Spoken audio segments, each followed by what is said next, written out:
সর্বাগ্রে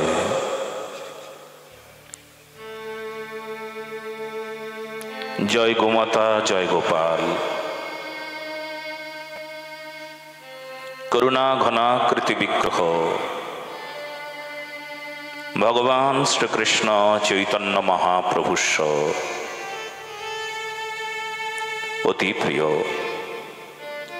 প্রভুপাদ কৃষ্ণচন্দ্র গোস্বামীশ্চরণ কমলে নমামি। ততঃ অখিল রসামৃত সিন্ধু করুণা ঘনাকৃতি বিগ্রহ ভগবান শ্রীকৃষ্ণ চৈতন্য মহাপ্রভুস্য অতি প্রিয় অষ্টোত্তর শত শ্রীলশ্রী বিনোদ বিহারী দাস বাবাজি মহারাজস্য শ্রীচরণ কমলে নমামি। কলিযুগ পাবন অবতার, অবতার ও সারাৎসার, অবতার ও শিরোমণি শ্রী সচির নন্দন বিষ্ণুপ্রিয়া প্রাণনাথ নদিয়া বিহারী ভগবান শ্রী শ্রী গৌরহরি,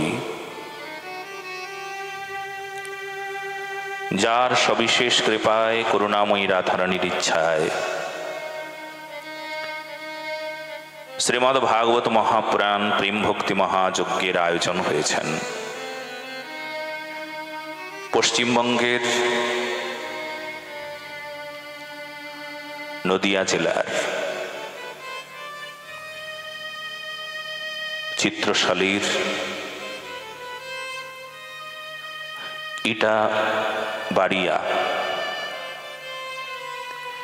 ইটাবাড়িয়াতে রোহিণী রমন বিশ্বাসের তত্ত্বাবধানে শ্রীমদ্ ভাগবত মহাপুরাণের কথায় আজ দ্বিতীয় দিবস। গতকাল পর্যন্ত আমরা আস্বাদন করেছিলাম ভাগবত মহাপুরাণের মহিমা। কেন আমরা শ্রীমদ্ ভাগবত মহাপুরাণের কথা শুনব?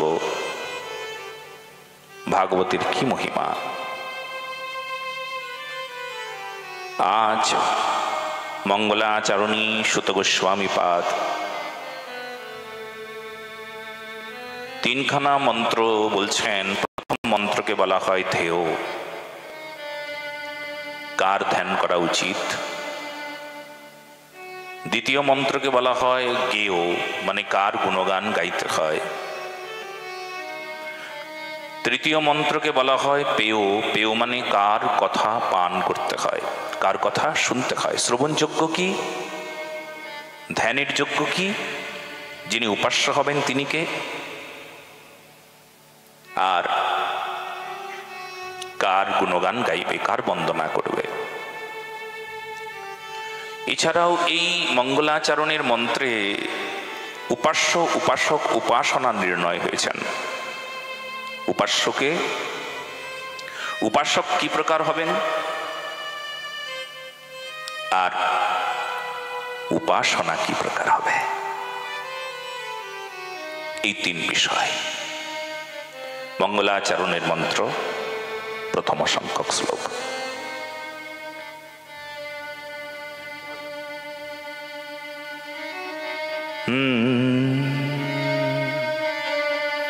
জন্মাদ্যস্বয়তয়ন্নয়াদিতরত স্বার্থে সবিজ্ঞো স্বরা তেনে ব্রহ্মা হৃদয়াতি কবয়ে ময়্যন্তি যৎসূরয়ঃ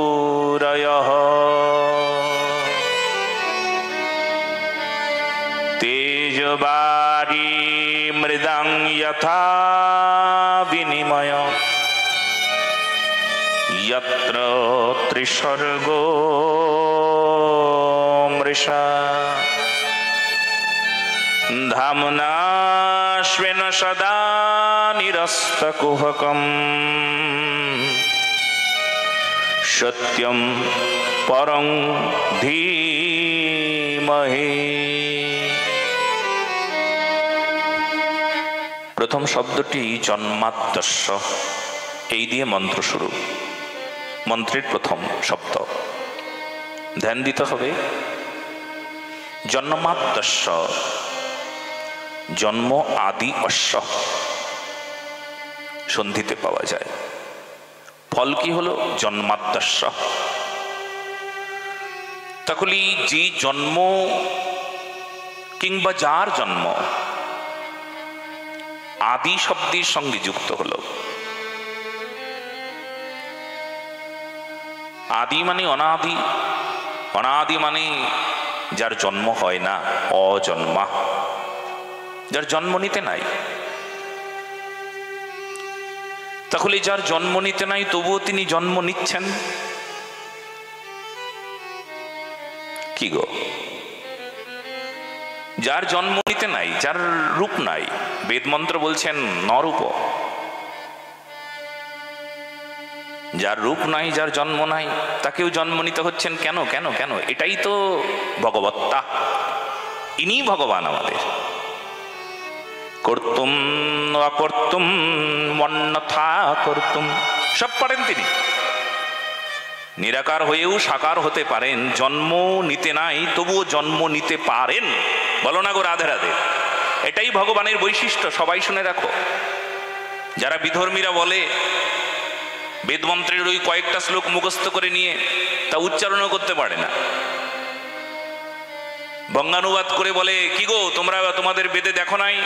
তোমাদের বেদে তো আসলে আল্লাহই বলে আল্লাহর যেমন কোনো রূপ নাই, আল্লাহর যেমন কোনো প্রতিচ্ছবি নাই, আল্লাহর যেমন কোনো জন্ম নাই, তো তাই তো বেদ মন্ত্র বলছে। আবার তোমরা কোথায় আবার এত মূর্তি পাও, মূর্তি পূজা করো, তোমরা এত তোমাদের ভগবানের আবার জন্ম হয়, তো কি করো তোমরা কে জানে।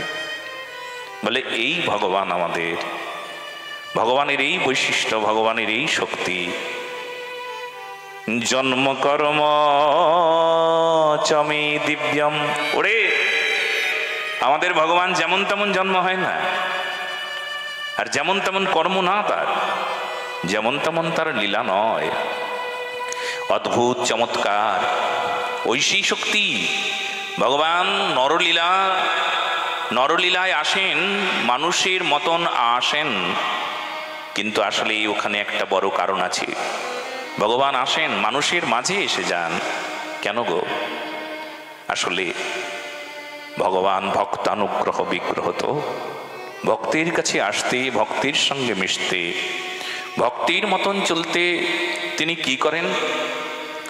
তিনি তিনি এই লীলা বিনোদনের মাধ্যমে, লীলা প্রচারী তিনি তার আচার, তার দিব্যতা এই প্রচার করেন। কি জানেন?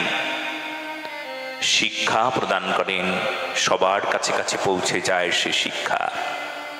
ভগবানের জীবন কাহিনী কোনো সাধারণ কোনো কাহিনী নয়, ও লীলা। আর সেই লীলা মানে কি জানো? সর্বাদ্ভুত চমৎকার, অদ্ভুত চমৎকার সেই লীলা। আহা, ভগবান তাকে জন্ম নিতে নাই তবু অনাদি তার কেন জন্ম হচ্ছে গো? यदा यदा हि धर्मस्व ग्लानिर्भवति भारत यद्भुत्थानं यधर्मस्य तदात्मानं सृजाम्यहम् परित्राणाय साधूनां विनाशाय च दुष्कृतं धर्म संस्थापनार्थाय संभवामि युगे युगे। यदा यदा যখন যখন ধর্মের গ্লানি হয় তখন তখন আমি আসি, তখন তখন আমি জন্ম নিই। যদিও আমি অজন্মা, আমাকে জন্ম নিতে নাই, কিন্তু তো আসি। কেন আসি জানো? না এসে পারি না। আমি নিরাকার থাকতে তখন পারি না, তখন আমি চুপচাপ থাকতে পারি না। আমি তখন ধর্ম রক্ষায় রূপ ধারণ করি। কখনো মৎস্য, কখনো কুর্ম, কখনো বরাহ, কখনো নৃসিংহ, কখনো পরশুরাম, কখনো রাম কৃষ্ণ চৈতন্য মহাপ্রভু রূপে আমি আসি। এসে কি করি? ধর্মকেই পুনঃ প্রতিষ্ঠা করি। আমার আসার এই কারণ, আসতে হয় আমাকে। কি করি আমি জানো? ধর্মের উপর যখন অত্যাচার হয় তখন সব মানুষ জেনে রেখো গো, ধর্মের উপর অত্যাচার হলে সবচাইতে প্রথম কষ্টটা কার হয় জানো? প্রথম যন্ত্রণা কার? যার তার যন্ত্রণা হয় না, ধর্মে কি হচ্ছে হোক, সবচেয়ে যন্ত্রণা কার হয় জানো? সাধুর।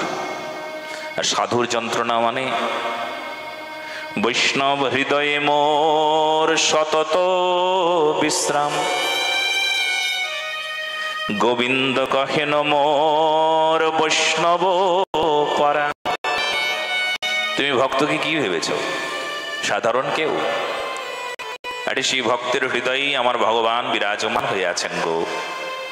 আমার ভগবান সেই ভক্ত হৃদয়ে আছেন। ভক্তকে কষ্ট দিলে হৃদয়নাথের কষ্ট আগে হয়। কেন গো জানো? কারণ হৃদয়ের যে অনুভব, সেই অনুভব স্পর্শ করে আগে। তুমি কষ্ট পেলে তোমার হৃদয়ের অনুভব হলো, বড় যন্ত্রণা হলো। আমাদের সাইকোলজি বলে সেই কারণে মানুষ অতিরিক্ত দুঃখ যখন সইতে পারে না তখন হার্ট ফেল করে, হার্টে গিয়ে লাগে। এমনকি দুঃখও যেমন হার্টকে স্পর্শ করে, আবার ঠিক সুখকেও হার্ট স্পর্শ করে। বলো না গো রাধে রাধে। তো ঠিক ভগবানের অবস্থান কোথায়? বৈষ্ণব হৃদয়ে মোর সতত বিশ্রাম। কোথায় থাকছেন? নারদকে বলছেন, নারদ, যেখানে আমার ভক্তরা আমার গুণগান গান, তার হৃদয়ে আমি অবস্থান করি, তার হৃদয়ে থাকি। হৃদয়নাথ। এই জন্য তুমি ভক্তকে কষ্ট দেবে, সবার প্রথমে ভগবানের কষ্ট হয়, কারণ হৃদয়ে বসে আছেন আমার প্রাণনাথ হৃদয়নাথ। বৈষ্ণবের সেই কষ্ট সইতে না পেরে আমার ভগবান কি করেন জানো? পরিত্রাণায় সাধূনাম বিনাশায় চ দুষ্কৃতম। দুষ্কৃতকারীকে বিনাশ করতে, যারা দুষ্ট তাদেরকে বিনাশ করতে আমি আসি। দুষ্কৃতকারীকে বিনাশ করি আর ধর্মকেই পুনঃ প্রতিষ্ঠা করি। আমি ভগবান, আমি যুগে যুগে আসি। তবে কলিযুগের সংবাদ অন্যরকম। পরিত্রাণায় সাধুনাম বিনাশায় চ দুষ্কৃতম। দুষ্কৃতকারীকে বিনাশ করবার জন্য আমার ভগবান গৌরহরি আসেন নাই। তবে দুষ্কৃতকারীর দুষ্কর্মকে বিনাশ করতে আমার ভগবান গৌরহরি এসেছেন। পরিত্রাণায় সাধুনাম বিনাশায় চ দুষ্কৃতম, দুষ্কৃতকারী বোঝায়। কিন্তু যদি অন্যয় করা হয় শ্লোকটাকে, গীতার এই মন্ত্রকে, পরিত্রাণায় সাধুনাম বিনাশায় চ দুষ্কৃতম, কৃতম শব্দে, কৃতম শব্দটি নিয়ে আসা হলো, কর্মবাচ্যে প্রয়োগ করা হলো শব্দটিকে। কর্মবাচ্যেই যদি শব্দ প্রয়োগ হয় তাহলে কি বলা হয়? কৃতকর্ম বোঝানো হয়। তার মানে দুষ্কৃতকারীর দুষ্কর্মকে বিনাশ করেন আমার ভগবান গৌরহরি কলিযুগে থেকে। বলো না গো রাধে রাধে। এখানে যত দুষ্কৃতকারী আছে, দুষ্ট আছে, কলিযুগে যত আছে সবার পাপকে বিমুক্ত করে দেবেন। এখানে পাপীকে সংহার করা হবে না, এখানে পাপীকে বিনাশ করা হবে না, তবে পাপীর পাপকে বিনাশ করা হবে। বলো না গো, পাপীর পাপকে বিনাশ করে দেওয়া হবে। পাপী পাপ নিয়ে আসবে, পাপীকে বিনাশ করলে চলবে না। পাপীর পাপ বিনষ্ট হয়ে যাবে। এই জন্য যেই আসুক সনাতন ধর্মে, যতই পাপী হোক, যতই হত্যাকারী হোক, যতই দুষ্ট হোক, অবারিত দ্বার মহাপ্রভুর চরণের কাছে। প্রেমে তারও অধিকার। জগাই মাধাইয়ের যেমন অধিকার, ঠিক তেমনি একজন পাপাচারী দুষ্ট আত্মা সবার প্রেমে অধিকার। আর এই প্রেম কে দেবে? কলিযুগে হরে কৃষ্ণ মহামন্ত্র, হরে কৃষ্ণ কৃষ্ণ কৃষ্ণ হরে হরে, হরে রাম রাম রাম হরে হরে। আচণ্ডালে কৃষ্ণ নাম দিলা দারে দারে, প্রেমরূপী মালাখানি পরাইল সংসারে। আচণ্ডালে কৃষ্ণ নামের মালা পরিয়ে দিয়েছেন, চণ্ডাল বলে তাকে দূরে রাখেন নাই। আরে যবনেও পেল হরির নাম, আর কি বলবো। যবন মানে ইসলাম ধর্মাবলম্বী মুসলমান, সেও ভগবানের নাম পেয়ে ধন্যাতি ধন্য হয়ে গেল। 3 লক্ষ নাম ঠাকুর করেন কীর্তন, নামের মহিমা উঠান পণ্ডিতের গণ। কেহ কহে নাম হতেই সর্বসিদ্ধি হয়, কেহ কহে নাম হতেই জীবের মোক্ষ হয়। হরিদাস কহে নামের এই 2 ফল নহে, নাম হতে কৃষ্ণ প্রেম। নাম করলে কৃষ্ণ প্রেম পাওয়া যায়। প্রেম কে পেল? আর এই পথ কে বলছে জানেন? যবন হরিদাস, মুসলমান হরিদাস ভগবত নাম নিয়ে সে বলছে, জানো সবাই বলে, সব পণ্ডিতেরা বলে নাম করলে মোক্ষ হয়। মুসলমান হরিদাস বলছেন নাম করলে সিদ্ধি হয়, পণ্ডিতরা বললেন। নাম করলে এই ফল হয়, পণ্ডিতরা বললেন। আর এই যবন হরিদাস বলে, কি বলে গো? নাম করলে প্রেম লাভ হয়। বলো না গো রাধে রাধে। দেখো, না আমি সিদ্ধি চাই, না মুক্তি চাই, না অন্য কোনো কিছু চাই। এই যবন হরিদাস ভগবত নাম করতে করতে, নাম গাইতে গাইতে সে প্রেমিক হয়ে গেল। 3 লক্ষ নাম যদি পূর্ণ না হয়, তবে সে কখনো কোনো সময় জলগ্রহণ পর্যন্ত করেন নাই। নামে এই প্রকার নিষ্ঠা ছিল। সাক্ষাৎ ভগবান তাকে নামাচার্য উপাধি দিয়েছেন, নামের আচার্য। নাম কার কাছ থেকে শিখবে? নামে নিষ্ঠা কেমন প্রকার হবে? বলে হরিদাসের মতন। ইনি হরিদাস নামের আচার্য, নামের প্রভু, হ্যাঁ, নামের ঠাকুর। নাম কেমন করে করতে হয় হরিদাস ঠাকুরের কাছ থেকে শিখে নাও। কে সে? মুসলমান। তাকেও সেই আসন দিয়ে আচার্য রূপ আসন দিলেন। তার মানে এটা স্পষ্ট বুঝে নাও, সে যেই হোক, ভগবান কোনো জাত পাত দেখে নাই। জাত দেখে, জাতি দেখে তাকে কৃপা করবেন এমন ভগবান নন। ভগবান আচণ্ডালে কৃষ্ণ নাম সবাইকে বিতরণ করে প্রেম ভক্তির মালাখানা পরিয়েছেন। আচণ্ডালে কৃষ্ণ নাম দিলা দারে দারে, প্রেমরূপী মালাখানি পরাইলা সংসারে। নাম প্রেমের মালা পরে জগৎ কৃতকৃতার্থ। কেউ বাদ রইল না, সবাই প্রেমিক হয়ে গেল। আরে কার কথা বলবো? কত পাপী তাপী ছিল, হরির নামে উদ্ধারিল, তার সাক্ষী জগাই মাধাই। ব্রাহ্মণ হইয়া মত্ত, গোমাংস ভক্ষণ, চুরি করে পরগৃহী, দোহে সর্বক্ষণ। তারা না করিতে পারি এমত পাপ কাজার। জগাই মাধাইয়ের চরিত্রের দিকে দেখো, এমন পাপাচারী জগতে আর নাই।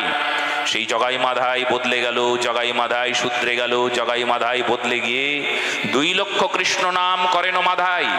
ব্রহ্মচারী নাম খ্যাতি হইল তথাই, নিশিকালে গঙ্গা স্নান করিয়া নির্জনী, 2 লক্ষ কৃষ্ণ নাম লন প্রতিদিনে। জগাই মাধাই বদলে গেল। হ্যাঁ, কত পাপাচারী পাপী তাপী সবাই উদ্ধার হয়ে গেল মহাপ্রভুর চরণ স্পর্শে। নাম ভগবানের মহিমায় সবাই উপকৃত। তো এই যে অবতার ভগবান গৌরহরির অবতার, তবে এই অবতার তত্ত্বে পরিচ্ছন্নভাবে প্রকাশ পায় ভগবান অবতীর্ণ হলেন কেন। ভগবান যদি অমন নিরাকার হয়েই থাকতেন, কখনো কোনো সময় সাকারাত্মক রূপ ধারণ করতেন না। যদি ভগবান কখনো কোনো সময় অবতার নিতেন না, তাহলে ঠিক কেমন রস না পেয়ে, রসহীন হয়ে এ সমাজ, এ দেশ, এ রাষ্ট্র যেন কেমন হয়ে যেত। ভগবান গৌরহরির আগমনে কারণ হিসেবে স্বভক্তি শ্রেয়ম শব্দটির দিকে তাকালেই বলা হয় ভগবান গৌরহরি নিজে ভগবান হয়েও ভক্ত রূপে এলেন। আসার পেছনে কারণ, বলে ভক্তির চরিত্র কেমন হবে সবাই দেখে নাও, শিখে নাও, বলো না গো রাধে রাধে। আসলে 3 বাঞ্ছা পূরণ লাগি হইলা গৌর হরি, 3টি বাঞ্ছা পূর্ণের জন্য। রাধায় প্রণয় মহিমা কীদৃশ, রাধার প্রণয় রাধার প্রেম কেমন, কই ছন মথুরিমা, কেমন সেই মাধুর্য, কত সুখ কত দুঃখ, দেখি একবার আস্বাদন করে। এ তো ছিল, এ মুখ্য কারণ ছিল। তবে গৌণ কারণটি আমাদের সমাজ দেশ রাষ্ট্রে বড় কল্যাণপ্রদ বিষয়। ভগবান যদি এই ভারতবর্ষের মাটিতেই অবতীর্ণ না হন, তাহলে ভারতের মহিমা, ভারতের মাটির মহিমা, ভারতের গৌরব আমরা কি করে আস্বাদন করতাম, কি করে বুঝতাম? রাম ভগবানের আবির্ভাবে রাম রাজত্ব এই প্রকার ছিল, আজও সেই রাম রাজত্ব চাই। রাম রাজত্ব মানে কি? রাম রাজত্ব মানে রামের মতন রাজত্ব, মর্যাদার মর্যাদার রাজা, মর্যাদার মর্যাদার প্রচার, মর্যাদার আচার, মর্যাদার কথা, মর্যাদার প্রচার হবে সমাজে, দেশে, রাষ্ট্রে, তার নাম রাম রাজত্ব। দিন দুঃখী দরিদ্র অবহেলিত বঞ্চিত সকলের কাছে সমানভাবে সেই মর্যাদার জায়গায় পৌঁছবে। শিক্ষায় দীক্ষায় নৈতিকতায় আদর্শে সমাজের কোনো কিছুর অভাব থাকবে না। মর্যাদা, যে মর্যাদা মানে সকলকে মর্যাদা দেওয়া, মর্যাদা মানে সেখানে কোনো এমন ভাব থাকবে না, বৈষম্য থাকবে না। মর্যাদা শব্দটি মানে হলো সকলকেই মর্যাদা দেওয়া, সকলকে সম্মান করা। সর্বে দিবি সম্মান জানি কৃষ্ণ অধিষ্ঠান, সর্বজীবী দিবি সম্মান জানি কৃষ্ণ অধিষ্ঠান। এই মর্যাদা, মর্যাদা মানে সবাইকে সম্মান করা। এ হলো রাম রাজত্ব। ভগবান রামচন্দ্রের আবির্ভাবী জগৎ সেই কল্যাণমুখী বিষয়কে আস্বাদন করে আজ সেই রাম রাজত্বকে আশা করে। হ্যাঁ, হবে, রাম রাজত্বই হবে আমাদের এই দেশে। ভারতবর্ষ অখণ্ড ভারত, সেই অখণ্ড ভারতবর্ষে সেই রাম রাজত্ব হবে। রাম যেমন তার রাজত্বে কখনো কোনো সময় কোনো কারুর প্রতি অনাদর, অবজ্ঞা, অবহেলা, অনাদর থাকবে না। সবার মাঝে সমানভাবে সেই প্রেম ও বর্ষা বর্ষিত হবে, তার নাম রাম রাজত্ব। এই জন্য ভগবানকে আসতে হয়, নিজে প্রচার কার্যটি নিজে করতে হয়। ভগবান তো স্বয়ং বললেন, আমি যদি কাউকে পাঠাতাম, কোনো দূত পাঠাতাম, অন্য কোনো ধর্মে দূত বলা হয়, ইনি আল্লাহর দূত, আল্লাহ বলা হয় না। মোহাম্মদকে আল্লাহ বলা হয় নাই, কোন নবীকে আল্লাহ বলা হয় নাই, একদম না, আল্লাহর দূত। যদি খ্রিস্টান ধর্মের কথা বলা হয় তাহলে ওটা গডের দূত, প্রেরক, উনি প্রেরণ করেছেন। আর একমাত্র ভগবান, স্বয়ং ভগবান আবির্ভূত হয়েছেন। বলো না ও রাধে রাধে। কৃষ্ণস্তু ভগবান স্বয়ং, রাম ভগবান স্বয়ং, সেই পূর্ণ পরব্রহ্ম সনাতন অনাদিরাদি বিশ্ব ব্রহ্মাণ্ডের মালিক, সবার মালিক এই ভারত ভূমিতে এসে অবতীর্ণ হয়ে ভারতের মাটি তথা আমাদের সমাজ দেশ রাষ্ট্রের মঙ্গল বিধান করবেন বলে, ভক্তির প্রচার করবেন বলে, আচারে কোনো অভাব থাকবে না। কারণ ওই যে কথা, ভগবান চৈতন্য মহাপ্রভুর আচার প্রচার কেমন ছিল শোনো না। কলিকালে সাধু পাওয়া দুর্লভ জানিয়া, কলিকালে সাধু পাওয়া দুর্লভ জানিয়া স্বয়ং ভগবান গৌর হরি আইলা সাধু হইয়া। ভগবান গৌর হরি সাধু হয়ে এলেন বলে কলিকালে সাধু পাওয়া যায় না। সাধু কেমন হবে? তা ভগবান চৈতন্য মহাপ্রভুকে দেখো নিজে সাধু হয়ে সাধুতার প্রচার করেছেন। হ্যাঁ, এই জন্য ভগবান আবির্ভূত হন, ভগবানকে আসতে হয়, ভগবান জন্ম নেন ঠিক এই কারণে। তিনি অজন্মা হয়েও জন্ম নিতে হয়, তিনি নিরাকার হয়েও আকার নিতে হয়। কারণ আকার না নিলে অমন রূপ লাবণ্য মাধুর্য প্রেমের আস্বাদন হবে না। সেই তারুণ্যামৃত, সেই করুণামৃত, সেই প্রেমামৃত বন্যা কি করে বর্ষিত হবে জগৎ মাঝারে? কি করে আচার প্রচারে সকলের কল্যাণ হবে?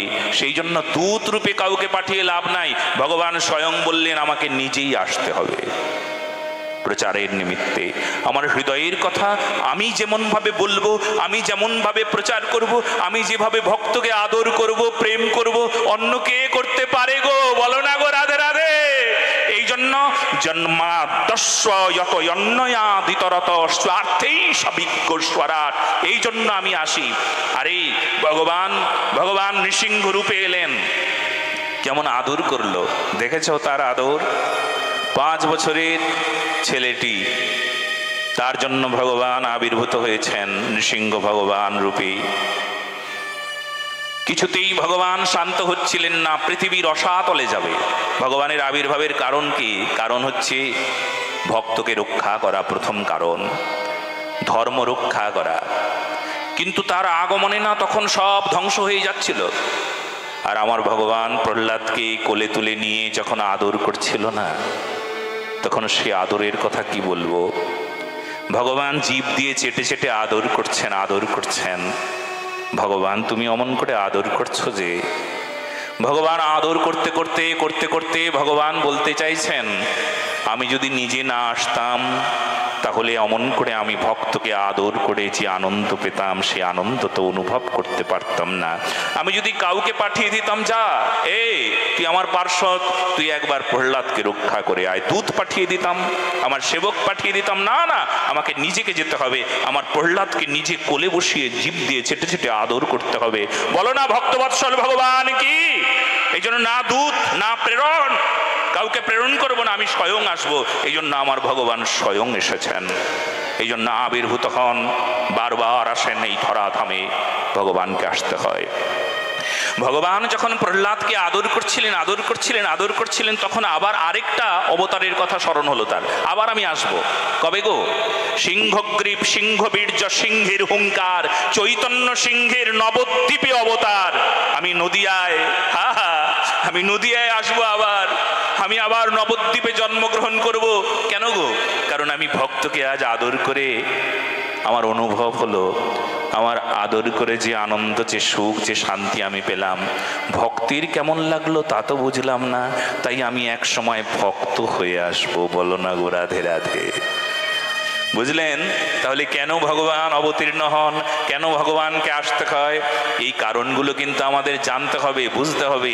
বিধর্মীরা যখন আঙ্গুল তুলে বলে তোদের ভগবানের আবার কেমন করে আবার জন্ম হয়, হ্যাঁ জন্ম যদি হয়, আরে শুধু বিধর্মী বলে না, বিধর্মী তারা গো কিছু কীর্তনিয়া আছে, কি সমস্যা, হায় রে হায়, নাম কীর্তনিয়া, নাম দীন কৃষ্ণ, কিন্তু কত ভারী পাপিষ্ঠ, যে তার পাপের ভার এখনো ভগবান গ্রহণ করে সবাইকে বলছেন, দেখ তাকেও আমি বলতে চাই তুইও বেঁচে থাক, কিন্তু তোর সময় লাগবে ঠিক হতে। বলো না গো রাধে রাধে।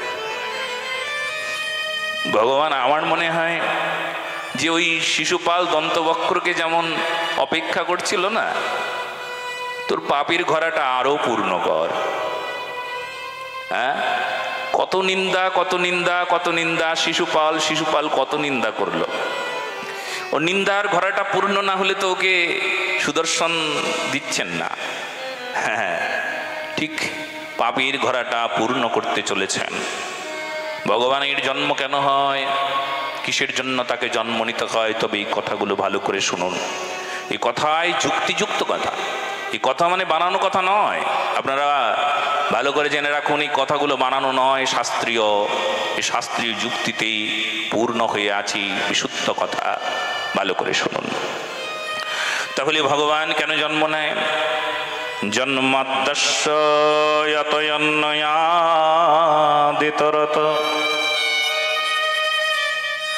স্বার্থে সবিজ্ঞ স্বরাট। আমি এই জন্য জন্মে জন্মে আসি, ভক্তকে রক্ষা করতে আসি গো। আহা, কিন্তু কেউ বোঝে নাকি? যারা বুঝলো তারা আমার অতি প্রিয়, তবে সাধন না করলে বোঝা যায় না। ব্রহ্মা বুঝতে পারলেন না, এই জন্য অনেকেই বোঝে না, কতজন বোঝে না। শিক্ষিত হলেও কি বোঝে? আরে রাবণ কি কম শিক্ষিত ছিল নাকি? রাবণের মতন পণ্ডিত সেই সময় কেউ ছিল না। শিক্ষিত হলেও হয় না, হয় না, হয় না, হয় না। কীর্তন করলেও হয় না, কীর্তনিয়া হলেও হয় না, হয় না। হয় কখন জানো?